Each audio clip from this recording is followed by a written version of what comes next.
Olá, está no ar Porto e Negócios, nosso espaço semanal para que possamos debater assuntos importantes em relação aos portos internacionais, portos do Brasil e principalmente em relação ao Porto de Santos. Eu sou o Maxwell Rodrigues e fico com você nesta próxima meia hora. Não esqueça de acessar o nosso site, deixar lá o teu comentário, a tua sugestão de pauta para que possamos debater aqui no nosso programa. Essa semana recebo dois convidados extremamente especiais. Meu primeiro convidado é Wagner Pereira, consultor portuário. Wagner, obrigado pela tua presença, prazer te ter aqui para que a gente possa debater essa joia tão importante para a nossa região e para o nosso país, que é o segmento portuário.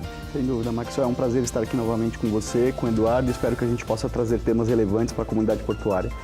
Meu segundo convidado é o diretor de portos da Associação de Engenheiros, Eduardo Lustosa. Edu, se assim eu posso chamar, muito obrigado pela presença. Sempre bom te ter aqui, trazendo informações técnicas, principalmente para a nossa audiência em relação aos portos do Brasil. É sempre uma satisfação falar de trazer tecnologias e falar do nosso maior porto da América Latina, né? Sem sombra de dúvida. Para iniciar o nosso debate, quero me remeter a tudo aquilo que a gente debateu nesse ano de 2018, principalmente porque estamos chegando ao final desse ano. E um dos temas que foi relevante e extremamente debatido aqui no nosso programa foi a questão da dragagem. E eu vou começar pelo Eduardo, pelo conhecimento que o Eduardo tem. Edu, honestamente falando, em virtude de tudo aquilo que a gente passou aí no ano de 2018, essa questão da dragagem, ela está resolvida? Está equacionada ou a gente ainda corre riscos de 2019 viver os mesmos problemas que nós já estamos habituados a viver em relação a esse tema da dragagem? É um tema sempre efervescente, né? A dragagem, ele compõe uma componente de acessibilidade, né? O porto, ele vale pelas suas potencialidades, em acessibilidade, tanto o rodo-ferro quanto o hidro, né? Então, é um assunto efervescente, muita gente trabalhando e de um modo geral, nós temos uma característica de estuário, onde o transporte de sedimento, ele traz uma taxa de assoreamento, que na nossa visão técnica, discutimos isso várias vezes na Associação de Engenheiros, e eu costumo fazer uma comparação, né, do nosso canal de estuário, onde nós temos 20 quilômetros de canal de navegação para longo curso, e nós temos mais 180 quilômetros de vias navegáveis. Então, nós estamos, de um modo geral, a 15 metros de profundidade e as nossas artérias hidrográficas, elas vão como uma escada subindo 15 metros, 13 metros, 12 metros, 10 metros, 7 metros, 5 metros, 3 metros. Então, nós temos muito sedimento a montante, né? E aí alguns técnicos falam, estamos enxugando gelo, né? Eu acho que esse é um ponto que precisa ser mudado. Esses degraus hidrográficos, né? Eles precisam chegar a Santos. Eu tenho visto técnicos já falando isso com um pouco mais de desenvoltura, né? Nós temos o tide wall, que são paredes de maré que você vem fazendo esse escalonamento, e nós na associação tratamos isso de uma maneira diferenciada, porque nós estamos incentivando o desenvolvimento hidroviário da região metropolitana da Baixada Santista. Né, o nosso último seminário, Wagner... Isso virou tema, né? Virou pauta, principalmente para a nossa região. No último seminário, a nossa Carta Metropolitana, nós estamos propondo 21 regiões com potencial logístico para que seja desenvolvido condomínios industriais com portos fluviais. Ou seja, nós temos um estuário que hoje a capacidade de expansão ela está muito limitada, já não temos mais para onde crescer, e nós temos mais problemas para resolver nesse entorno, né? Então, nós ganhamos áreas fluviais, margens fluviais, no entorno principalmente das ferrovias. Essa ação, nós criamos condomínios industriais com portos fluviais, atraímos empresas para a Baixada Santista, atraímos empresa e baixamos o custo logístico Brasil, que é muito alto. Eu sei que uma pergunta que, principalmente a nossa audiência, cada vez mais qualificada, Eduardo, eu honestamente confesso que a nossa audiência cada vez aumenta, deve estar se perguntando nesse momento. A gente tem aí, toda vez quando a gente fala nessas questões de novos investimentos para desenvolvimento, um impacto muito grande na questão do meio ambiente. Sim. Como é que a gente pode resolver esse tema? Quando eu percebi aí uma movimentação, principalmente política, falando do meio ambiente, está vinculado ao planejamento, eu achei que seria uma grande, vamos dizer, sacada do novo governo, porque na verdade o foco está no desenvolvimento, né, efetivamente. Fruto disso tudo, como é que você enxerga estas questões, uma vez que para o desenvolvimento a gente tem impacto direto no meio ambiente? O meio ambiente, ele não pode ser tratado isolado, né? Eu também nessa condição, eu estou há mais de 10 anos no CONDEMA, Conselho Municipal de Desenvolvimento Ambiental, né? E é uma fala repetitiva. Eu estou sendo redundante praticamente há 10 anos, que nós não podemos ser ambientalista e deixarmos de ser antroposóficos, né? A árvore não é mais importante que o homem, o meio ambiente não é mais importante que o homem. Então, quando se fala em desenvolvimento sustentável, nós estamos falando num triângulo onde tecnologicamente você faz o melhor para o meio ambiente, o melhor para o social e o melhor para o econômico. Se nós não falarmos em desenvolvimento sustentável e aplicarmos isso tecnicamente, nós daqui a pouco estamos propondo o reflorestamento da Faria Lima, da Avenida Paulista em São Paulo. E é um grande equívoco, né? Nós temos tecnologia, licenciamento ambiental é muito, em tese ele é muito simples, porque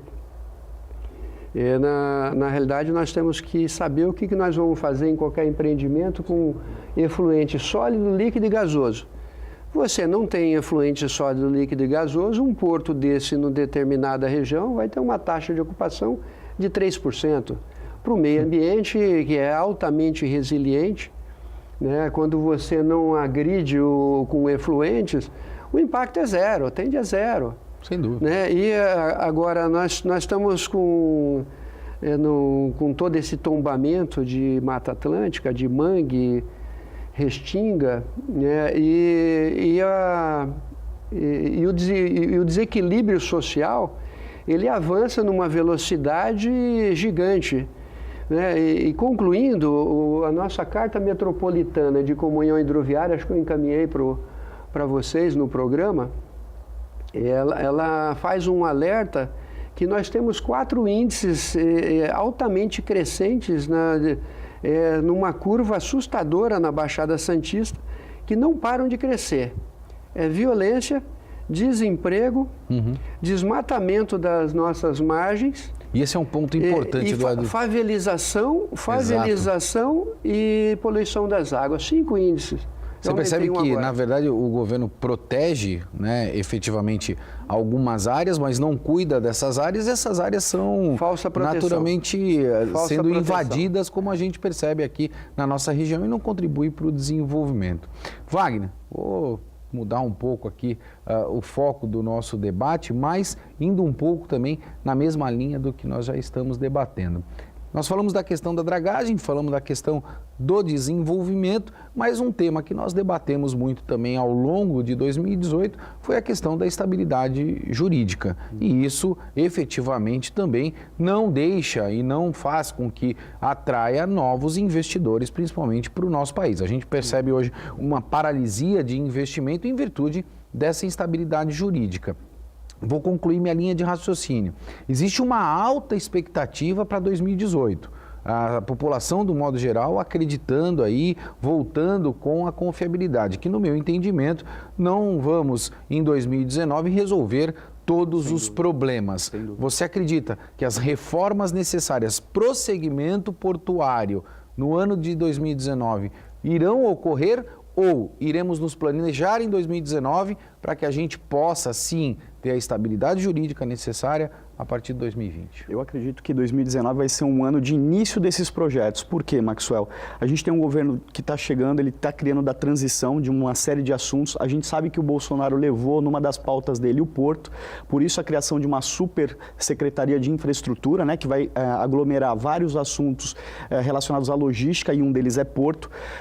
E é um momento para que os nossos deputados, aqueles que nós elegemos da região, possam levar os assuntos técnicos que cada uma das comunidades que nós temos aqui, que já vem falando de dragagem, acesso do porto, a questão de automação, a desburocratização para diminuir esse arcabouço legal, que é um impacto quando você vai abrir um negócio. Veja, o Eduardo comentou muito bem desse triângulo que a gente tem. A gente não pode mais pensar simplesmente nos nichos, né? Vou defender somente o meio ambiente, vou defender somente a questão social. Nós temos que pensar em tudo. A economia ela precisa gerar recursos para que toda a comunidade viva de forma sustentável. Então, este é o momento para que as nossas comunidades que se reuniram ao longo dos últimos anos discutindo assuntos.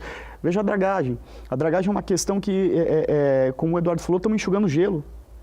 Né? Precisava ser feito um planejamento de longo prazo. Então, eu acredito que se nós agora, nesse momento, levarmos essas demandas para a Secretaria de Infraestrutura, nós temos grandes chances de, em 2020, começarmos com um planejamento, um plano, Maxwell, que a gente sempre fala, estratégico de longo prazo, para que a gente implemente ações nesse sentido. Essa é a minha expectativa. Acho que 2019 não vai ser um ano de grandes realizações, mas acho que 2020 tem tudo para acontecer, iniciando-se pela dar a força à CODESP, fazer com que a gente tenha uma administração talvez municipalizada ou estadualizada, mas que não seja mais federalizada, porque hoje a gente tem muita demora para tomar ações. Esse é um ponto, não falta agilidade. Eu acho que, na verdade, quando a gente fala em enxugar gelo, na verdade, nós ainda continuamos sendo muito burocráticos para um segmento extremamente ágil, internacionalmente falando, como é o segmento portuário. Que é o segmento portuário, e isso muito por conta das leis, Max. Hoje, para um terminal ser aberto, você tem uma série de estudos de impacto ambiental, EIA-RIMA, uma série de coisas que são necessárias, mas outras que a gente vê que já não cabem mais. Então, acredito que em 2019 nós conseguindo todos nós levarmos esses pleitos através desses grupos técnicos que nós já temos aqui para Brasília e mostrando a necessidade dessa descentralização e de iniciar essas reformas para tirar essa burocratização do meio de campo, a gente em 2020 pode colher grandes frutos. Como você percebeu, o tema, a pauta está de altíssimo nível. Eu vou ter que chamar o nosso intervalo e vou deixar um questionamento, principalmente desses dois especialistas do segmento portuário. Fala-se muito aí em Green Port, mas o que é Green Shipping e como isso pode contribuir com o desenvolvimento portuário. Porto Negócio vai para um breve intervalo, a gente volta já já.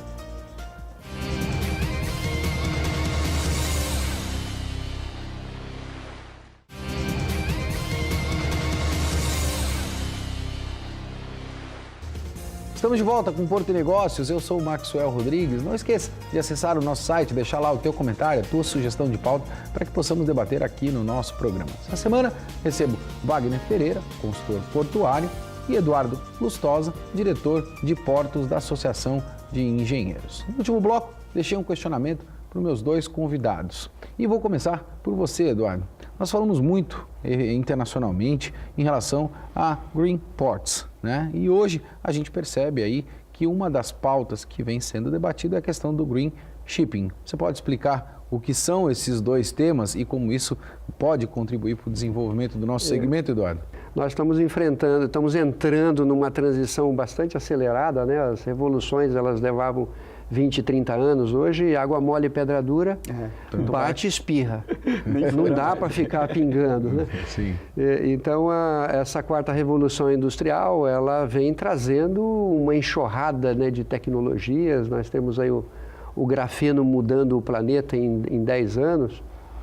Geração de energias, as energias renováveis chegando, né, com uma força muito grande, porque é questão de eficiência, tem a questão de capacidade mesmo de geração, transmissão e distribuição, que exatamente a transmissão e distribuição está entrando em extinção, porque nós estamos entrando na fase da geração distribuída de energia, ou seja, sua casa autossuficiente, sua empresa autossuficiente, município autossuficiente, estado autossuficiente, E esse é um assunto fantástico, né? Porque hoje eu tenho até uma fala que muito em breve nós vamos ter tanta energia disponível que nós vamos resgatar Sete Quedas, Paulo Afonso.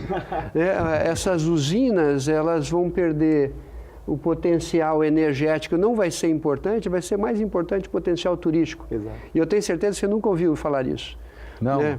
Honestamente então, falando, é a primeira vez que eu vejo... Então, em primeira mão, lançando a previsão, né? Nós estamos falando em previsões de 2019, o potencial turístico ainda vai ser mais importante do que o potencial energético para o país. Se você me permitir contribuir, esses dias eu estava vendo uma das tecnologias israelenses, principalmente implementadas lá para fornecimento de energia através das ondas do mar, ou seja, Sim. implementação de equipamentos no oceano que através do movimento da maré gera energia e que vai ao encontro, não de encontro, mas ao encontro do que você está colocando, né, Eduardo? Aí tem duas turbinas, uma é movimento cinético das ondas, a energia cinética das ondas, e a outra é turbina de maré, são duas turbinas diferentes. Nós também vamos avançar, todos que têm potencial cinético das ondas, todo município vai ter a obrigação de desenvolver, ele não vai ficar deixando aquela energia ser dissipada ali gratuitamente, sem gerar trabalho, né? E quando nós falamos em green shipping, né, na realidade um dos grandes problemas é material na composição dos estaleiros, que também passa por uma grande mudança. Uma chapa de grafeno, ela vai ter algumas centenas de vezes mais flexibilidade e resistência do que uma placa de aço. Então você imagina para onde vão parar as nossas siderurgias, né? Elas vão ter outras atividades. E a segunda componente é combustível, né? Os navios queimam combustível fóssil, óleo pesado, óleo diesel, né? E um grande compromisso de mudança de energia, nós estamos falando até de navio movido, queimando álcool, queimando metano, né? Então é impressionante a busca, né, por uma eficiência e cuidado com as emissões. Sim. E ao mesmo tempo que você cuida de emissão, a bordo dos navios e materiais, isso é transferido para os portos. Né? O Greenport, ele vem com esse compromisso de fornecer energia quando o navio está atracado. Hoje o navio atracado, ele continua queimando óleo diesel. Né? E nós temos uma cidade, nós temos uma estimativa levantada que para os nossos 130 milhões de toneladas, o porto tem uma emissão de 1 milhão de toneladas de carbono. 1 milhão de toneladas, onde vai isso aí? O impacto que isso já... Está sentando em cima do nosso município, parte vai para o nosso pulmão. A minha filha é altamente sensível a isso. E eu tenho esse problema dentro de casa. E eu moro ao lado do canal do porto, né? Portuário gosta de morar perto para ver o navio passar, o navio entrar, não sair, aquela coisa toda. E nós estamos procurando um local menos poluído. Tem 1 milhão de toneladas de carbono caindo no nosso sistema respiratório. E isso é importante que a gente consiga, evidentemente, equacionar e possivelmente seja uma nova revolução. Wagner, deixa eu pegar a tua opinião. A gente falou aqui do green shipping, né? E eu queria te fazer um outro questionamento, até por ser da tua área. Será que nós teríamos no Brasil ainda um green field? Olha, a gente tem aí uma potencialidade muito grande. Como o Eduardo bem lembrou, o transporte ele gera resíduos, né? E esses resíduos muitas vezes não são aproveitados. Por exemplo, o Porto de Santos, a exemplo de outros portos no mundo, ele ainda não tem uma central de compostagem, de usinagem, para pegar esses resíduos e transformar em algo que possa ser reutilizado. A gente tem muitos exemplos, esse é um assunto que me fascina demais. A gente tem exemplos a gente já vê modelos de navios para o futuro que vão estar sendo movidos a energia tanto cinética, que são das ondas, que eles vão ter pequenos motores que vão receber isso e poder produzir. E serão autônomos ainda. Serão autônomos. A exemplo do KERS, que a gente vê hoje na Fórmula 1, que pega a energia daquilo, vai ter uma matriz híbrida, então isso vai ter um ganho muito grande, vai diminuir a emissão de poluentes. E nós já temos também modelos que estão sendo desenhados de navios que vão ter as suas chapas na composição que possam absorver a luz solar. Então, veja, a gente está falando de, mais para frente, de eliminar um dos problemas da equação que o Eduardo comentou aqui, que é realmente são os resíduos que são gerados.